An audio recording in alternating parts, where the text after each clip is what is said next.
In the Middle Ages, Europe and the Middle East were divided between Christian states, or Christendom, and Muslim states. They were uneasy neighbours and frequently at war.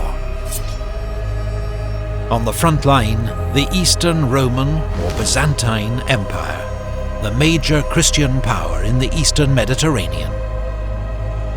But in the 11th century, a powerful new force emerged that threatened its very survival. The Seljuk Turks, originally from Central Asia, migrated south, converted to Sunni Islam, and carved out a great empire for themselves. In 1071, at the Battle of Manzikert, the Seljuk Turks inflicted a crushing defeat on the Byzantine Empire. They went on to conquer most of Anatolia. Cities such as Nicaea and Antioch, rich in Christian history, fell to the Seljuk Turks. In 1092, the great Seljuk Sultan Malik Shah died, and his empire began to fragment. The Byzantine Empire came under renewed attack as local warlords sought territory and plunder. In 1095, Byzantine Emperor Alexius I Comnenus wrote to Pope Urban II, making a desperate appeal for military aid from his fellow Christians in the West. It wasn't the first such appeal by the emperor, but this time the results would be unlike anything ever seen before.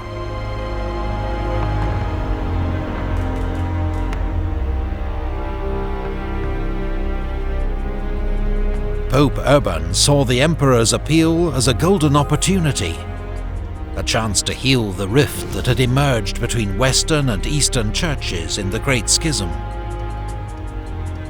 to assert his own papal authority over the unruly barons and bishops of Western Christendom,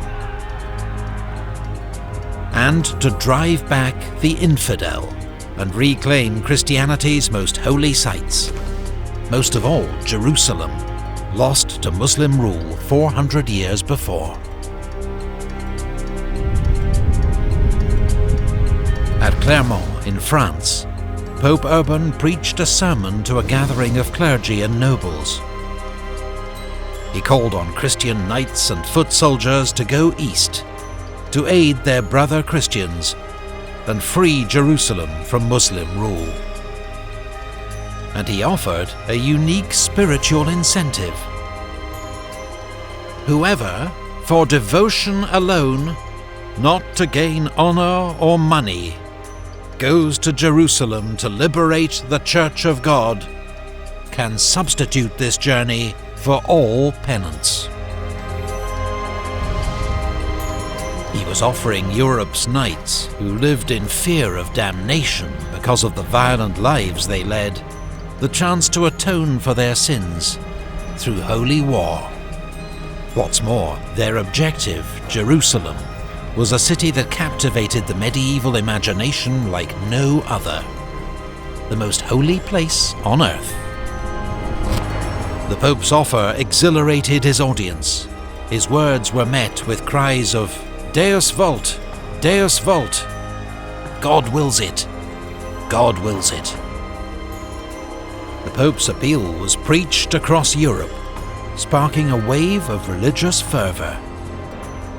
Thousands of lords, knights, and ordinary people vowed to travel to the Holy Land and fight for Christ. They identified themselves by wearing a cross, later becoming known as Cruce Signatus, Crusaders. A few of these men saw opportunity in the East for fame and fortune, but overwhelmingly they went in search of spiritual salvation, willing to undertake a long, expensive and perilous journey to save their souls from the fires of hell.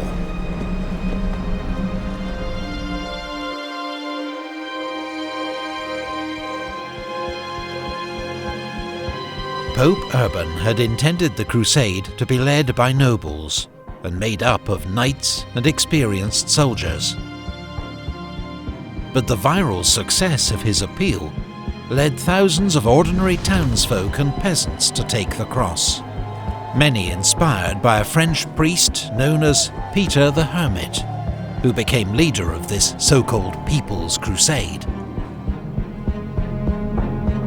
In the Rhineland, some of these crusaders, fired up by old prejudices and talk of holy war, attacked local Jewish communities, slaughtering around 5,000 men, women and children, and extorting money from those they spared.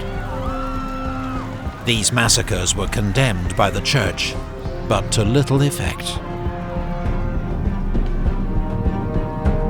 In the summer of 1096, the People's Crusade, 20 to 40,000 strong, made its way east. The main contingent, led by Peter the Hermit, travelled along the river Danube. But they were ill-disciplined and poorly prepared.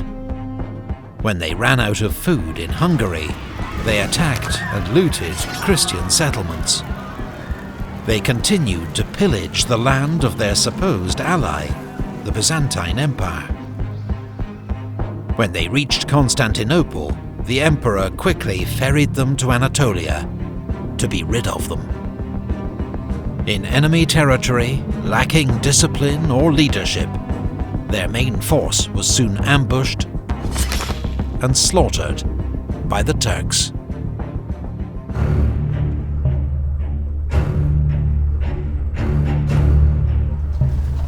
Meanwhile, some of Europe's most powerful feudal lords were departing for the Holy Land at the head of their own contingents. They were much better armed and organised than the disastrous People's Crusade. They included, from Lorraine, Godfrey of Bouillon, with his brothers Eustace and Baldwin of Boulogne, Hugh of Vermandois, younger brother of the French king, Count Robert of Flanders, and Duke Robert of Normandy, son of William the Conqueror, the wealthy Stephen of Blois. From Provence, Count Raymond of Toulouse, accompanied by the Crusade's spiritual leader, papal legate Adhemar of Le Puy. And from southern Italy, Norman lords Bohemond of Taranto and his nephew Tancred.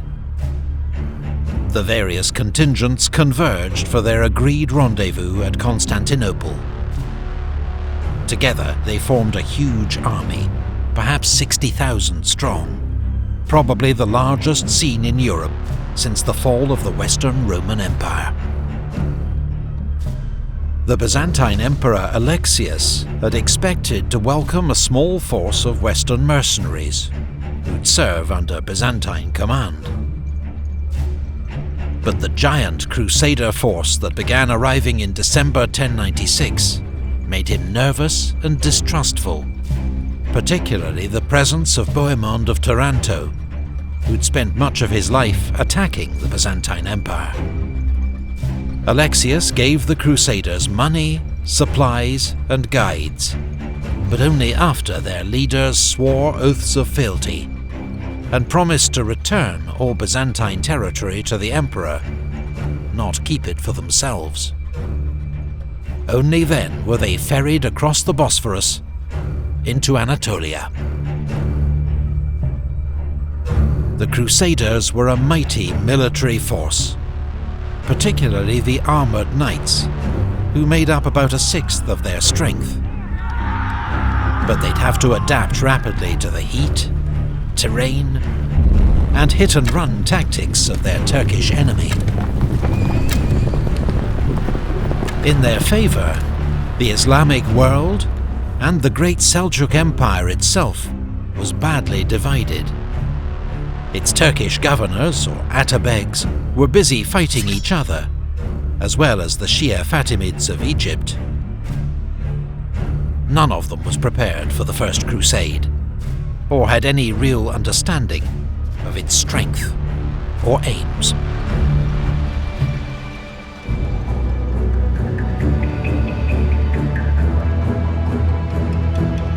The Crusaders' first success came at Nicaea, which fell after a 6-week siege. But the city surrendered to the Byzantine forces, cheating the Crusaders, as they saw it, of their rightful plunder. It was a further strain on the delicate relations between Crusaders and Byzantines. They began marching inland through intense summer heat in 2 columns, a vanguard under Bohemond of Taranto and rear guard under Godfrey of Bouillon. Near Dorlyaeum, Bohemond's vanguard was ambushed by the main Turkish army.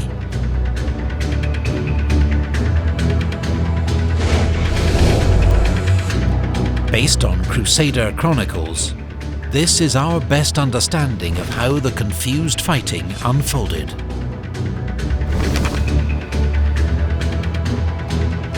Bohemond, seeing he was about to be attacked by a large force of enemy cavalry, sent an urgent message to the rearguard, asking for assistance. Then he formed up his knights and ordered his infantry into a defensive formation behind them, protecting the camp followers. The Crusaders came under attack from all sides, facing a hail of arrows from Turkish horse archers, as well as javelins and hit-and-run strikes from their faster light cavalry. The knights were driven back onto their own infantry. Over several hours, losses mounted, but the Crusader line held. Meanwhile, Godfrey was racing up with the rearguard to join the battle. Troops were fed into the fighting as soon as they arrived. On the Turks' left flank, the Crusader advance was hidden by the terrain, so that they appeared suddenly, threatening the Turks with encirclement. When the Christian knights all charged together, the Turks panicked, turned, and fled. It was a major victory for the Crusaders, and allowed them to continue their advance across Anatolia without serious opposition.